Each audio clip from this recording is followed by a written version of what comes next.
nu dulur sadayana ieu carios dimimitian baheula di hiji mangsa anu geus lila kaliwat aya hiji lemur nu asri katelahna lemur pasir geulis. Lemurna can loba jalma, imah-imahna ge masih keneh pangung. Tihangna tina kayu jati nu geus kolot, hateupna tina eurih atawa kirai. Mun peuting datang caangna ukur tina cempor nu pating kiceup, lir bentang nu ragrag ka bumi. Di eta lemur aya hiji pamuda anu ngabogaan ngaran nyaeta si Darim. Budakna tegep dedeg samerge kulitna rada poek kusabab mineng kapanasan di sawah. Si Darim teh incu hiji-hijina ti saurang pandai besi nu kawentar nyaeta Aki Wiranta. Ayeuna Aki Wiranta teh geus tilar dunya ninggalkeun warisan anu dianggap ku batur mah ukur barang rongsokan. Dina hiji poe wanci layung keur meujeuhna mabrak di langit kulon. Warna langitna beureum semu koneng, mata keung tapi endah. Si Darim keur diuk di tepas imahna nu geus rada dengdek tihangna. Panonna neuteub ka jauhna ka puncak Gunung Cupu nu katutup halimun kanal. Ki naha hirup teh ieu kieu teuing nya Gerentes si Darim bari ngusap dada. Lemur pasir geulis keur kakeueung, cai hese pepelakan loba nu dipalingan ku jawara-jawara titahan juragan Sasmita, saurang pengusaha nu hayang ngawasa sakabelahan di dinya.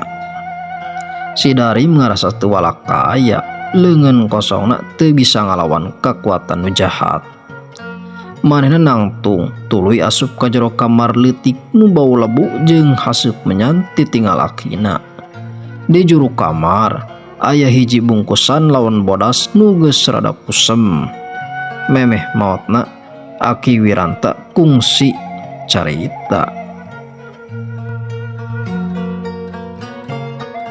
Darim incu Aki ulah waka dibuka je bungkusan iwal ti anjeun ngarasa dunya geus mimiti poek jeung anjeun geus siap nanggung kaberatna.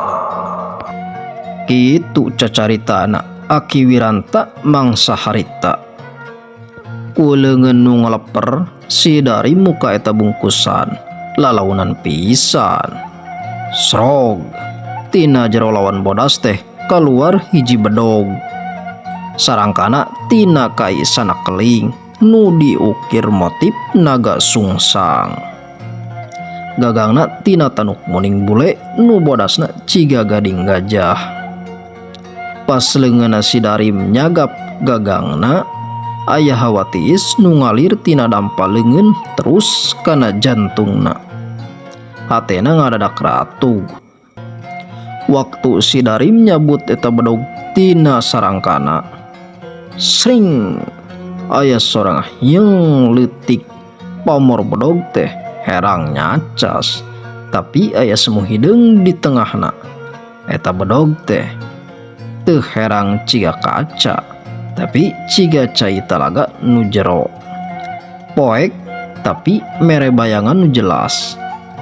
Sanajan di jero kamar keur poek eta seukeutna bedog teh ciga nu mere cahya sorangan.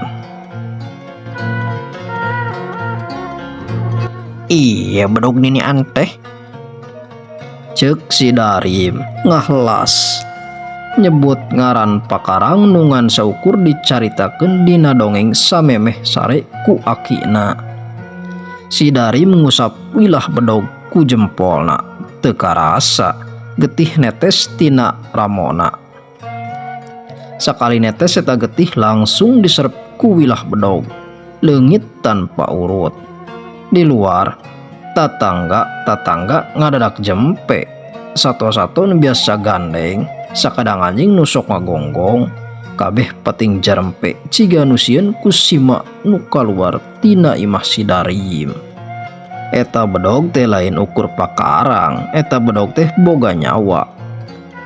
Si Darim neuteub enteung nunggeus kusem, kalangkang dirina dina enteung teh ciga nu robah.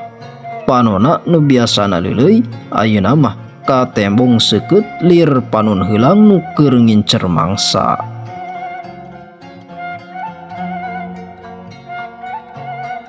Aki nah kuring sanggup mawa ieu sima. Ceuk si Darim, manehna teu nyahoeun yen di luar imah aya jalma nu keur ngintip tina sela-sela bilik awi. Hiji jalma nu boga niat jahat, nunggeus lila nungguan eta pakarang kaluar tina panyumputanana.